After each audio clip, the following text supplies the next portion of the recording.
sends in a little bill. It was the White Rabbit, trotting slowly back again and looking anxiously about as it went, as if it had lost something. And she heard it muttering to itself, "The Duchess! The Duchess! Oh, my dear paws! Oh, my fur and whiskers! She'll get me executed as sure as ferrets are ferrets! Where can I have dropped them, I wonder?" Alice guessed in a moment that it was looking for the fan and the pair of white kid gloves, and she very good-naturedly began hunting about for them. But they were nowhere to be seen. Everything seemed to have changed since her swim in the pool, and the great hall with the glass table and the little door had vanished completely. Very soon the rabbit noticed Alice as she went hunting about and called out to her in an angry tone, "Why, Marianne, what are you doing out here? Run home this moment and fetch me a pair of gloves and a fan. Quick now!" And Alice was so much frightened that she ran off at once in the direction it pointed to, without trying to explain the mistake it had made. "He took me for his housemaid," she said to herself as she ran. "How surprised he'll be when he finds out who I am. But I'd better take him his fan and gloves, that is, if I can find them." As she said this, she came upon a neat little house, on the door of which was a bright brass plate with the name W. Rabbit engraved upon it.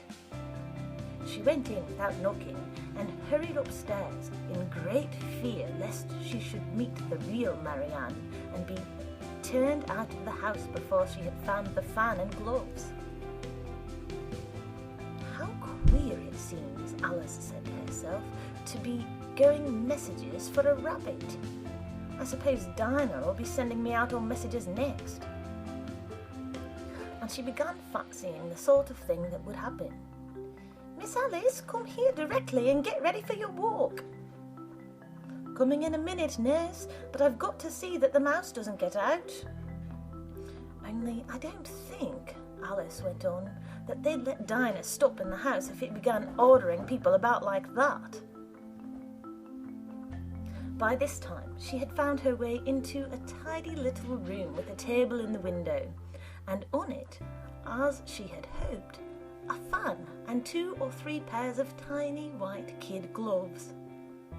She took up the fan and a pair of the gloves and was just going to leave the room when her eyes fell upon a little bottle that stood near the looking-glass. There was no label this time with the words "Drink me," but nevertheless she uncorked it and put it to her lips. "I know something interesting is sure to happen," she said to herself, "whenever I eat or drink anything. So I'll just see what this bottle does. I do hope it'll make me grow large again, for really I'm quite tired of being such a tiny little thing." It did so indeed, and much sooner than she had expected.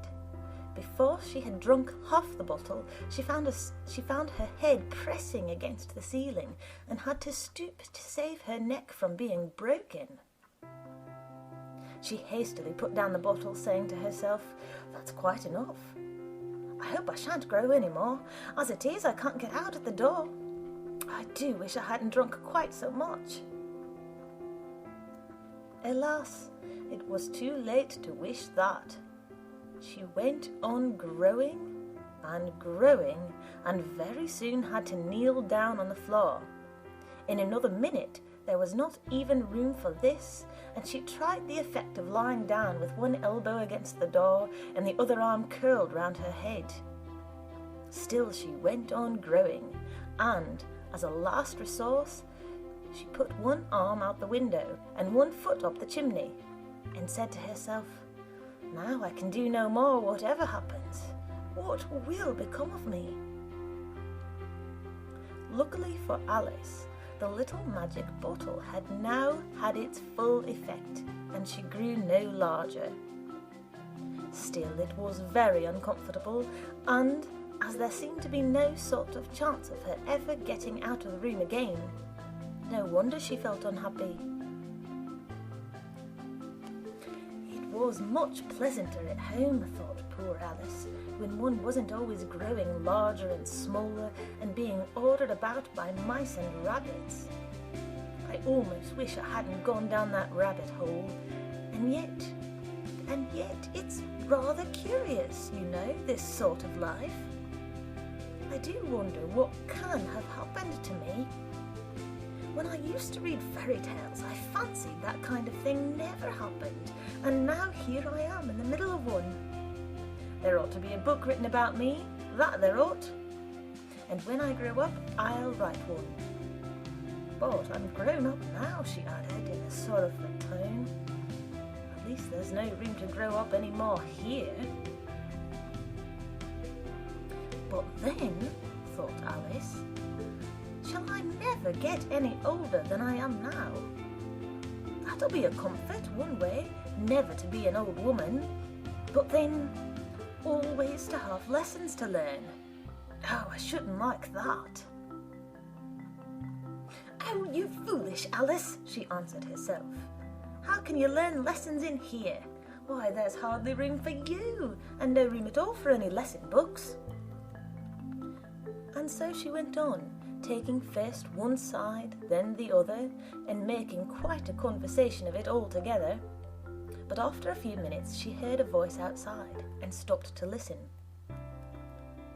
"Marianne, Marianne," said the voice, "fetch me my gloves this moment." Then came a little pattering of feet on the stairs. Alice knew it was the rabbit coming to look for her, and she trembled till she shook the house, quite forgetting that she was now about 1,000 times as large as the rabbit, and had no reason to be afraid of it. Presently the rabbit came up to the door and tried to open it. But as the door opened inwards and Alice's elbow was pressed hard against it, that attempt proved a failure. Alice heard it say to itself, "Then I'll go round and get in at the window." "That you won't," thought Alice, and after waiting till she fancied she heard the rabbit just under the window, she suddenly spread out her hand and made a snatch in the air. She did not get hold of anything, but she heard a little shriek and a fall and a crash of broken glass, from which she concluded that it was just possible it had fallen into a cucumber frame or something of the sort. Next came an angry voice, the rabbit's. "Pat! Pat, where are you?" And then a voice she had never heard before. "Sure then, I'm here, digging for apples, your honour." "Digging for apples indeed," said the rabbit angrily. "Here, come and help me out of this." Sounds of more broken glass. "Now tell me, Pat, what's that in the window?" "Sure, it's an arm, your honour." He pronounced it arm. "An arm, you goose! Who ever saw one that size? Why, it fills the whole window." "Sure it does, your honour, but it's an arm for all that." "Well, it's got no business there at any rate. Go and take it away." There was a long silence after this, and Alice could only hear whispers now and then, such as, "Sure, I don't like it, your honour, at all, at all." "Do as I tell you, you coward." And at last she spread out her hand again and made another snatch in the air. This time there were 2 little shrieks and more sounds of breaking glass. What a number of cucumber frames there must be, thought Alice. I wonder what they'll do next. As for pulling me out of the window, I only wish they could. I'm sure I don't want to stay in here any longer. She waited for some time without hearing anything more. At last came a rumbling of little cartwheels and the sound of a good many voices all talking together. She made out the words. "Where's the other ladder? Why, I hadn't thought to bring but one. Bill's got the other. Bill, fetch it here, lad. Here, put 'em up at the corner. No, tie 'em together first. They don't reach half high enough yet. Oh, they'll do well enough. Don't be particular. Here, Bill, catch hold of this rope. Will the roof break? Mind that loose slat. Oh, it's coming down. Heads below. A loud crash. Now, who did that? It was Bill, I fancy. Who's to go down the chimney? Nay, I shan't. You do it. That I won't, then. Bill's to go down. Here, Bill. The master says you're to go down the chimney. Oh, so Bill's got to come down the chimney, has he? Said Alice to herself. Shy, they seem to put everything upon Bill. I wouldn't be in Bill's place for a good deal. This fireplace is narrow, to be sure, but I think I can kick a little. She drew her foot as far down the chimney as she could and waited till she heard a little animal.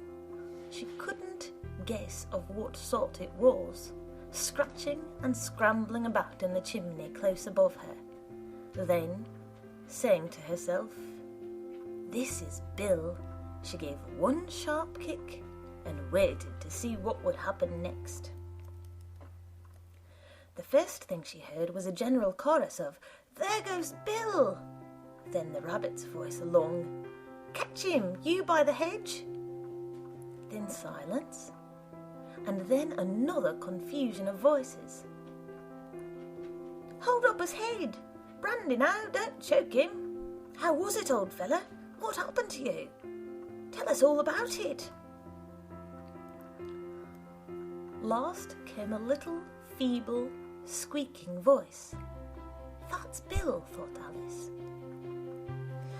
"Well, I hardly know no more, thank you. I'm better now, but I'm a deal too flustered to tell you.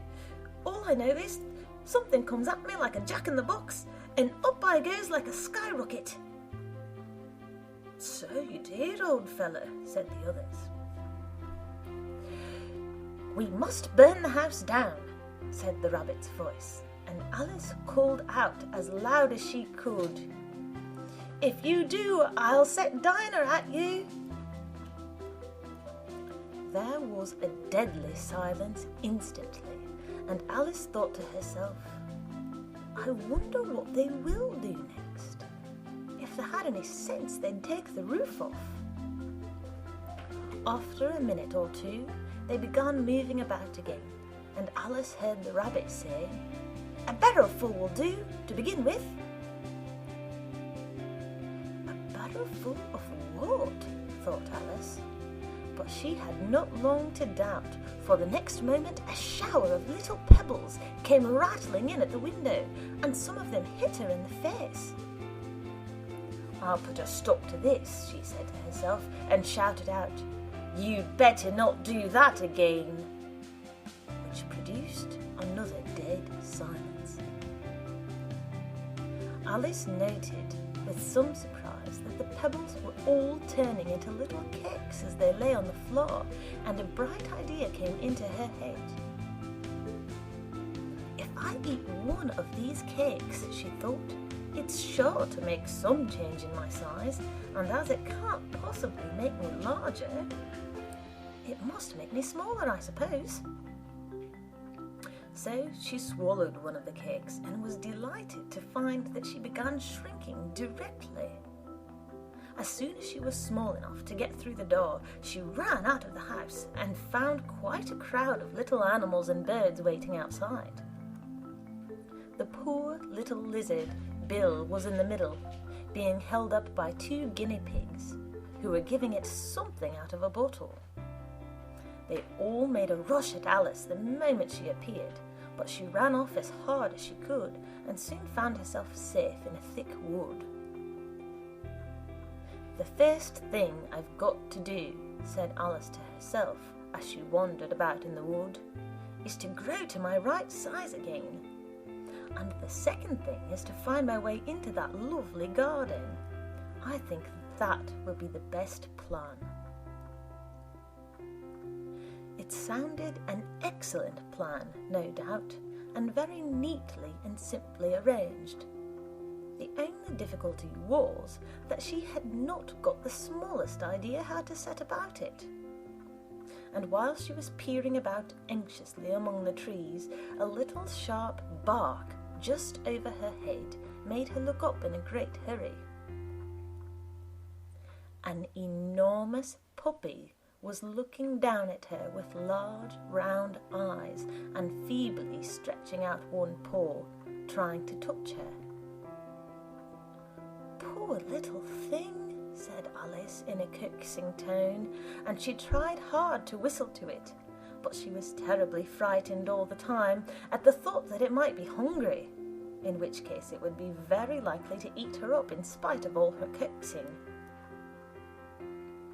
Hardly knowing what she did, she picked up a little bit of stick and held it out to the puppy, whereupon the puppy jumped into the air off all its feet at once with a yelp of delight and rushed at the stick and made believe to worry it.